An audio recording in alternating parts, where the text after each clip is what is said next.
ভৌতিক জগতে আপনাদের সকলকে স্বাগত জানাই। এখানে গল্প নয়, ভূতেদের জগৎ দেখানো হয়। নমস্কার, ভৌতিক জগতের পরিবার থেকে সবাইকে নতুন বছরের অনেক অনেক শুভেচ্ছা এবং ভালোবাসা, এবং বড়দের আন্তরিক প্রণাম।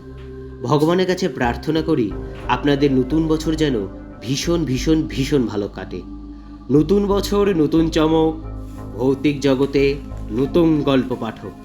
হ্যাঁ, ঠিকই ধরেছেন, আজকে ভৌতিক জগৎ থেকে আমি সিদ্ধার্থ বিশ্বাস আপনাদের সাথে নেই। আজকে গল্প পাঠ করবে সম্রাট। গল্পের লেখক সেই সম্রাট। পোস্টার ডিজাইনে রোহিত এবং সাউন্ড মিক্সিংয়ে আবির। এবং আজকের গল্প 21শে ডিসেম্বর। আমাদের জীবনে কিছু ঘটনা ভীষণ পরিমাণে প্রভাব ফেলে যায়। তার রেশ এতটাই বড় হয় যে সেই ঘটনাটা যেদিন ঘটে সেই দিনটা আমাদের কাছে সারা জীবনের জন্য মনে থাকে। হয়তো ভালো রেজাল্টের জন্য বা কিছু অলৌকিক কারুকার্যের জন্য। আসুন তাহলে সম্রাটের মুখ থেকে শুনি সেই রকমই এক বিশেষ দিনের ঘটনা। গল্পে আসা যাক তাহলে।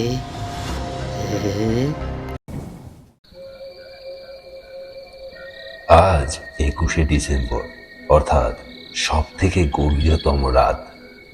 বাড়িতে কেউ নেই। মা গেছে মাসির বাড়ি আর বাবা গেছে কাজে। তাই পুরো ঘর আমার ফাঁকা। ভালো লাগছে না। বাধ্য হলাম প্রিয় মানুষটিকে ফোন করতে। যাই হোক, আজকের রাতটা কোনোভাবে কাটাতেই হবে। ঘরে না থেকে সিঁড়ি দিয়ে ছাদের দিকে গেলাম। চারিদিক চুপচাপ, শুনশান একদম।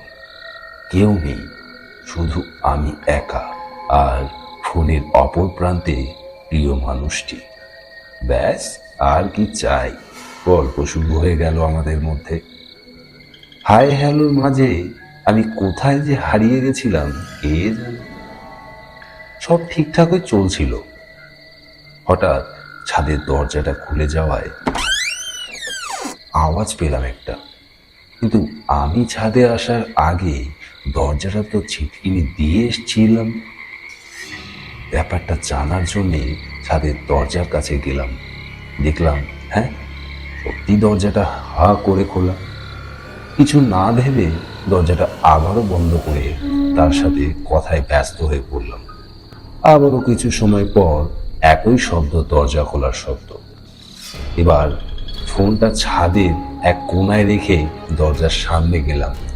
দেখি সেটা আবারও খোলা। ভাবলাম ছিটকিনিটা বোধহয় নষ্ট হয়ে গেছে। এই বলে বেশি কিছু না ভেবে ফোনের কাছে গেলাম। এক অবাক ঘটনা ঘটে গেল। আমি ফোনটা ছাদে মেঝেতে রেখেছিলাম, সেটা আমার ভালোই মনে আছে। কিন্তু এসে দেখি ফোনটা চেয়ারে শুয়ে আছে। অবাক হলাম এবং ফোনটা কানে নিয়ে হ্যালো করলাম। অপর প্রান্ত থেকে প্রিয় মানুষটি অবাক হলো। সে হঠাৎ জিজ্ঞেস করলো, তুমি কোথায় চলে গেছিলে? আর ওই মেয়েটা কে যে আমার সাথে কথা বলছিল? এটা শুনে আমি অবাক হয়ে গেলাম এবং তাকে বললাম, কই, আমি ছাড়া তো এই ছাদে আর কেউ নেই। তুমি কার সাথে কথা বলছিলে? তুমি বোধহয় অসুস্থ, তাই যাও, এখনই ঘুমিয়ে পড়ে যাও। এই বলে আমি ফোনটা রেখে দিলাম। ফোনটা রেখে দিলেও মনটা কেমন খুঁতখুত করছে, ভয়ও লাগছে। ঠিক সেই সময় ছাদের একমাত্র লাইটটাও নিভু নিভু অবস্থা ভাব। ব্যাস, লাইটটাও বন্ধ হয়ে গেল। চারিদিক অন্ধকার। এবার আমার গায়ে কাঁটা দিতে শুরু হলো। বেশি কিছু না ভেবে ঘরের দিকে রওনা দিলাম। এ কি, দরজাটা বন্ধ হলো? দরজাটা বন্ধ হলো কিভাবে? আমি তো শেষে খুলেই দিয়েছিলাম। এ কি, দরজাটা খুলছে না কেন? ঠিক বুঝতে পারলাম না কি হচ্ছে আমার সাথে। দরজাটা মনে হয় বাইরে থেকে আটকে গেছে। এখন আমি এই অন্ধকার ছাদে বন্দি। মাকে ফোন করছি, কিন্তু ফোন ধরছে না। সেই মুহূর্তে নরম কণ্ঠস্বর দিয়ে কে যেন পেছন থেকে বলে উঠল, "ইরে, আমার সাথে খেলবি?" এটা শোনার পর আমার পুরো শরীর স্তব্ধ হয়ে গেল। ধীরে ধীরে পেছনে তাকালাম, তবে কাউকে দেখতে পেলাম না। ফোনের টর্চ জ্বালিয়ে চারিদিকে দেখছি, কই কেউ তো নেই। তবে সেই শব্দ কিসের? কিছুই মাথায় ঢুকছে না, কিছুই বুঝতে পারছি না। আমি ছাদের এক কোণে বসে আছি, ভয় করছে খুব আমার। ঠিক সেই সময় বুঝতে পারলাম আমার পাশে কেউ একটা বসে আছে। ঘাড় ঘোরাতে গিয়ে যা দেখলাম,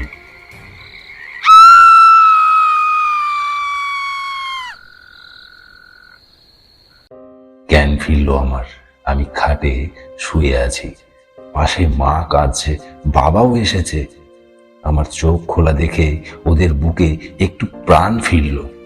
বুঝতে পারলাম যে আমি জ্ঞান হারিয়ে ফেলেছিলাম। পাশের বাড়ির কাকা আমাকে কালকে রাতের ঘটনাটা শুনতে চাই।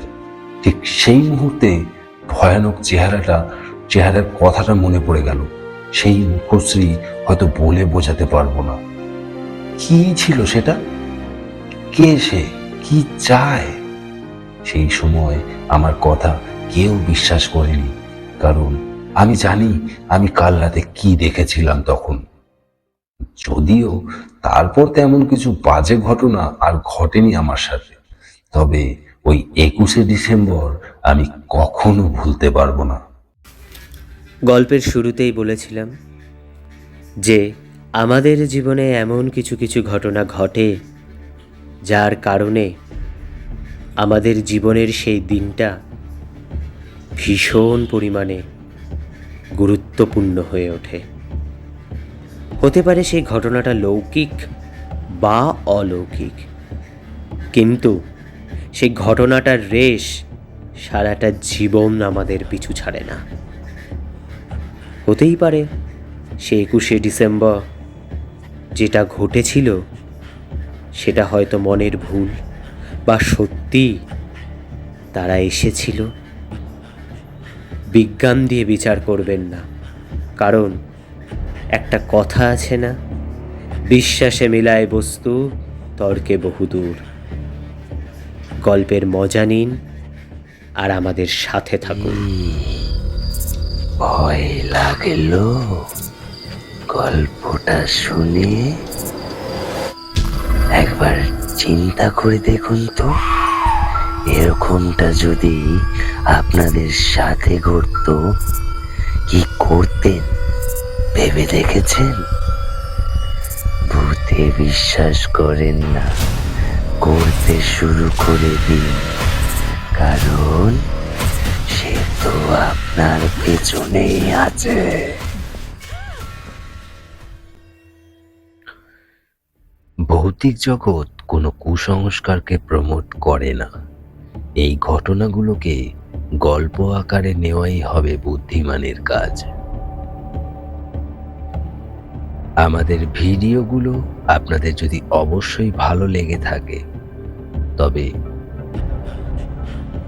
ভূতের জগতে সত্যি সত্যি প্রবেশ করতে হলে আমাদের চ্যানেলটিকে সাবস্ক্রাইব করে রাখবেন, সাথে থাকা বেল আইকনটি প্রেস করে দেবেন।